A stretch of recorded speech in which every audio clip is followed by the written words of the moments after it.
Although electric guitars have been around in various forms since the 1920s, there had never been a mass-produced solid-body Spanish-style electric guitar, and in the early months of 1951, Leo Fender changed everything and gave birth to the Fender Telecaster. Fender began its life as an electronics repair shop, testing and repairing amps and the electronics for musicians. After building a guitar to test the equipment, Leo and his team saw an opportunity. Starting out with a single pickup version, the ESQUIRE was born. Half a year later, the TELE arrived, although it was actually first called the Broadcaster, but due to legal threats from Gretsch, its name had to be changed. With a brief period having nothing written on the headstock, and therefore gaining the name the No-Caster, Fender eventually settled on the name we now know and love. Now, although innovative, nothing was fancy about the TELE. With several of its features carried over from the Hawaiian steel guitars, it was super simple.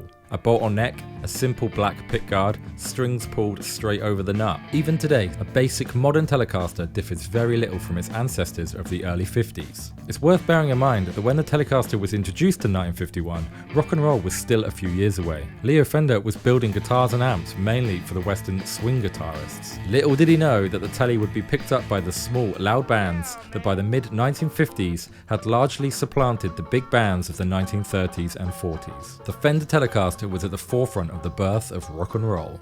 Fender and its new Telecaster were ideally placed to take advantage of all of this. Fender was brash, young and innovative.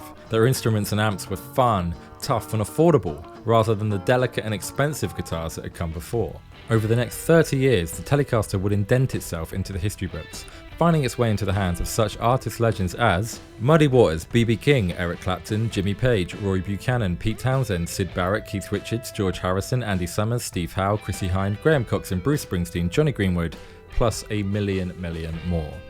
Apart from a few minor tweaks here and there, the TELE didn't change much throughout the 50s. In 1959, the custom Telecaster was introduced, showcasing a bound body and rosewood fingerboard. It wasn't until 1968 that Fender saw its first major departure from its initial design. The Telecaster THINLINE debuted and became an enduring success. Also introduced in '68 was the psychedelic paisley red and blue flower Telecaster models. In 1971, the 68's hollowed out THINLINE model introduced a new version on which both single coil pickups were replaced by the company's first ever humbucking pickups. In 1972, with the wide range humbucking pickup successfully in place on the THINLINE model, Fender simply stuck one in the neck position on a solid body Telecaster, added a new pickguard design, up-about pickup toggle switch, and a new 4-knob control layout. And there it was, the Telecaster Custom. And in 1973, we saw the last of the three major design revisions. The Telecaster THINLINE and Telecaster Custom were now joined by the Telecaster DELUXE, which featured two humbucking pickups, a Stratocaster-style headstock, and a choice of hardtail or tremolo bridge. Now, having had a slight dip in sales and interest in the late 70s, and having produced the short-lived Elite Telecaster of 1983 and 1984, it wasn't until the introduction of the Fender Custom Shop in 1987 that the true Fender Tele would find its feet again.